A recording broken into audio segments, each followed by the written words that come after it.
اللہ بیان فرماتا ولیکن کذبوا، لیکن انہوں نے جھٹلایا، فاخذناہم بما کانوا یکسبون، تو ہم نے ان کو پکڑ لیا ان کے کاموں کی وجہ سے جو یہ کیا کرتے تھے۔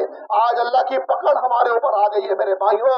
آج جو ہم ذلیل و رسوا ہیں، کہیں مہنگائی کا طوفان ہے، کہیں ہمارے اوپر ظالم حکمران مسلط کر دیے جاتے ہیں، کہیں ہمارے اوپر ہمارے دشمن مسلط کر دیے جاتے ہیں۔ آج اس قوم کا کوئی پرسان حال نہیں ہے، اور جو ان کے رہبر و رہنما ہیں وہ ان کو اللہ کا راستہ نہیں دکھلاتے، وہ ان کو اللہ کے راستے سے دور لے جاتے ہیں۔ آؤ ہم تمہیں بتاتے ہیں کہ راستہ کیا ہے۔ اللہ رب العزت نے ہمیں جو ایک نام دیا تھا، سورہ حج میں اللہ بیان فرماتا ہے هو سماکم المسلمین من قبل وفی ھذا، اس رب نے تمہارا نام مسلم رکھا ہے، اس کتاب میں بھی اور اس سے پہلے بھی جتنے انبیاء گزرے ہیں وہ مسلم تھے، ان کے ماننے والے مسلم تھے، کوئی فرقے بازی نہیں تھی ان کے اندر، کوئی ان کے اندر دیوبندی بریلوی اہل حدیث شیعہ قادیانی نہیں تھا، وہ اپنے آپ کو مسلم کہلواتے تھے میرے بھائیوں۔ یہی اللہ نے ہمیں ہمارا نام دیا ہے، لیکن آج اللہ کا دیا ہوا نام پسند نہیں ہے۔ آپ کسی سے پوچھیں الحمدللہ میں دیوبندی ہوں، الحمدللہ میں بریلوی ہوں، الحمدللہ میں اہل حدیث ہوں، اس انداز سے اللہ کی آیات کا انکار کیا جا رہا ہے میرے بھائیوں۔ ہمارا رب ہم سے ناراض ہے۔ ہم نے غور و فکر کرنا ہے میرے بھائیوں۔ یہ دنیا کی چند روزہ زندگانی کے لیے اگر ہم نے چند کلو ٹماٹر خریدنے ہو، اس کے لیے ہم کئی دکانوں پر چلے جاتے ہیں، ہم پوچھتے ہیں کہاں سے سستا اور اچھا ٹماٹر ملے گا، لیکن اللہ کے دین کے لیے ہمارا معاملہ کیا ہے کہ جہاں سے جیسا ملتا ہے ہم لے لیتے ہیں، اپنی عقلوں پر تالے ڈال دیتے ہیں۔ اللہ رب العزت نے ایسے لوگوں کے بارے میں بیان فرماتا ہے سورہ اعراف میں کہ یہ لوگ اولئک کالانعام بل هم اضل، یہ تو جانور ہیں بلکہ اس سے بھی گئے گزرے ہیں، کہ جانور کو تو اللہ نے پیدا ہی اسی لیے کیا تھا، یہ انسان تو اشرف المخلوقات تھی۔ لقد خلقنا الانسان فی احسن تقویم، ہم نے انسان کو بہترین تقویم پر پیدا فرمایا ہے، بہترین طریقے پر پیدا فرمایا ہے، عقل و خرد سے نوازا ہے، اور یہ انسان کیا کرتا ہے؟ اپنی عقلوں کو استعمال نہیں کرتا۔ آج یہ دھوکہ دیا جاتا ہے میرے بھائیوں کہ یہ قرآن تمہارے سمجھنے کی کتاب نہیں ہے، یہ علماء کے سمجھنے کی کتاب ہے۔ تمہارے پاس جب تک 18 علوم نہیں ہوں گے قرآن تمہاری سمجھ میں نہیں آئے گا۔ ہمارا رب کیا کہتا ہے؟ وہ رب بڑا مہربان ہے میرے بھائیوں، وہ رب ایسا ظالم نہیں ہے کہ وہ ہمیں ایسی کتاب دے گا جو ہماری سمجھ میں ہی نہ آئے، ہم سے اس کتاب میں سے حساب لے گا جو ہماری سمجھ میں نہ آئے۔ ایسا رب نہیں ہو سکتا میرے بھائیوں، وہ بڑا مہربان رب ہے۔ وہ سورہ قمر میں بیان فرماتا ہے وَلَقَدْ يَسَّرْنَا الْقُرْآنَ لِلذِّكْرِ فَهَلْ مِن مُدَّكِرٍ، ہم نے اس قرآن کو نصیحت کے لیے آسان کر دیا ہے کوئی نصیحت حاصل کرنے والا؟ لیکن ہم نے قرآن کے ساتھ کیا کیا؟ ہم نے تعویذات کی کتاب بنا دیا، ہم نے قرآن کے اس انداز سے مذاق اڑایا۔ دکان کھولتے ہیں ہم سورہ یاسین لگا دیں گے، آیت الکرسی لگا دیں گے، پھر پورا دن گانے بجائیں گے، پھر پورا دن اللہ کا مذاق اڑائیں گے، اللہ کے رسول کا مذاق اڑائیں گے اسی دکان میں جہاں صبح ہم نے کیا کیا؟ خیر و برکت کے لیے سورہ یاسین لگا دی، اور اس کے بعد پورا دن گانے بجاتے رہیں گے۔ اللہ کا کوئی خوف نہیں ہے، اللہ کا کوئی ڈر نہیں ہے۔ اگر غور کرتے تو اسی سورہ یاسین میں اللہ بیان فرماتا ہے کہ اس قرآن کو اللہ نے کیوں نازل کیا ہے؟ لِيُنذِرَ مَن كَانَ حَيًّا، کہ اس کتاب کے ذریعے سے لوگوں کو جو زندہ ہیں ان کو ڈرایا جائے۔ ہم کیا کرتے ہیں؟ سورہ یاسین قبروں کے پاس تلاوت کرتے ہیں، ہمارے گھر میں میت ہو جاتی ہے تب ہم قرآن اٹھاتے ہیں، ہماری بہن بیٹی کی شادی ہوتی ہے اس کو قرآن کے سائے سے گزارتے ہیں۔ اس قرآن کا ہم نے یہ استعمال کر رکھا ہے، اور اس کو تعویذات کی کتاب بنا دیا گیا۔ لوح قرآنی آج ہر دکان اور مکان میں آپ کو ملے گا، الف لام میم ہا میم، اور یہ حروف مقطعات جو قرآن کی سورتوں کی ابتدا میں آئے ہیں، جن کی کوئی تشریح اللہ کے نبی علیہ السلام نے بیان نہیں فرمائی، آج ان کو تعویذات کی شکل دے دیا گیا کہ اس سے دکان اور مکان میں خیر و برکت ہوگی۔ یہ اللہ کے ساتھ شرک کیا جا رہا ہے میرے بھائیوں۔ اللہ کے نبی صلی اللہ علیہ وسلم نے بیان فرمایا من علق تمیمۃ فقد اشرک، جس نے تعویذ لٹکایا اس نے شرک کیا۔ آج ہمارے ان مومنوں کے، ان مسلمانوں کی گردنوں میں آپ دیکھیں آپ کو تعویذات ملیں گے، ان کے بازوؤں میں آپ کو امام ضامن ملے گا۔ آج اللہ ان کا ضامن نہیں ہے، انہوں نے امام کو ضامن بنا رکھا ہے۔ آج اللہ کی ضمانت سے نکل گئے یہ لوگ۔ آج اس انداز سے اللہ کی آیات کا مذاق اڑایا جا رہا ہے میرے بھائیوں. اللہ کی ان آیات میں غور و فکر کرو. یہ دنیا کی چند روزہ زندگانی ہمیشہ کی نہیں ہے. اللہ رب العزت کل قیامت کے دن ہم سے پوچھے گا کہ تمہیں عقل و خرد سے نوازا تھا, تمہارے پاس عقل تھی, تمہارے پاس میری کتاب آئی تھی, میرا رسول آیا تھا, تمہیں میری آیات پڑھ کے سناتا تھا, تم نے کیا کیا؟ اس کے جواب میں ہم کیا جواب دیں گے کہ ہم ہوٹلوں میں بیٹھ کر گپے مار رہے تھے, ہم موبائل میں گیم کھیل رہے تھے, ہمارے پاس تیرے کتاب کے لیے ٹائم نہیں تھا, ہمارے پاس تیری کتاب سمجھنے کے لیے ٹائم نہیں تھا. ہم یہ جواب دیں گے, اللہ رب العزت کی پکڑ میں آ جائیں گے. میرے بھائیوں, ہم نے اس بات میں غور و فکر کرنا ہے. یہ ہمارا اور آپ کا سب کا کام ہے میرے بھائیوں. کوئی اس چیز سے مبرہ نہیں ہے میرے بھائیوں. جس کو اللہ رب العزت نے اس دنیا میں بھیجا ہے, اس سے اللہ رب العزت سوال کرے گا کہ من رب کا, تیرا رب کون تھا, ماں دین کا, تیرا دین کیا تھا. اور اللہ کے رسول صلی اللہ علیہ وسلم کے بارے میں سوال کیا جائے گا کہ ان کے بارے میں تم کیا کہتے ہو.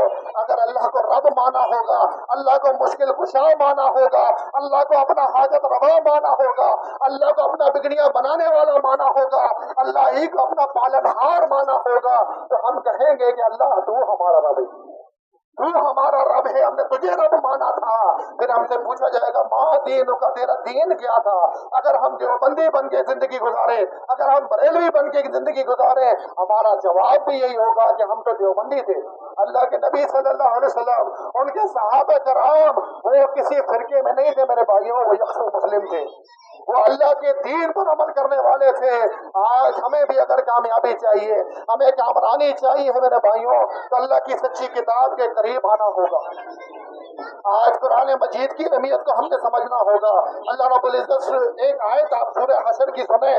اس آیت میں اللہ رب العزت اپنی کتاب کے بارے میں کیا بیان فرماتا ہے کہ لو انزلنا هذا القرآن على جبل لرأيته خاشعا متصدعا من خشیۃ اللہ, کہ اگر اس قرآن کو ہم کسی پہاڑ پر نازل کر دیتے تو تم دیکھتے اللہ کے خوف سے وہ ریزہ ریزہ ہو جاتا. آج ہمارے پاس قرآن موجود ہے, لیکن اس قرآن کی اہمیت کو ہم نہیں سمجھ رہے. آج گھروں میں ہم نے لحافوں میں لپیٹ کے, خوشبو لگا کے, خیر و برکت کے لیے اس قرآن کو رکھ دیا ہے, سمجھنے کے لیے تیار نہیں ہے. اس قرآن کے مطابق ایمان و عمل بنانے کے لیے ہم تیار نہیں ہیں. تو یاد رکھنا میرے بھائیوں, کل قیامت کے دن رب کے سامنے کھڑے ہوں گے اور رب ہم سے سوال کرے گا, ہم سے پوچھے گا, کوئی جواب نہیں بن پڑے گا. ہم یہ نہیں کہہ سکتے میرے بھائیوں کہ ہمارے پاس ٹائم نہیں تھا, کوئی حجت نہیں ہوگی اللہ رب العزت کے سامنے.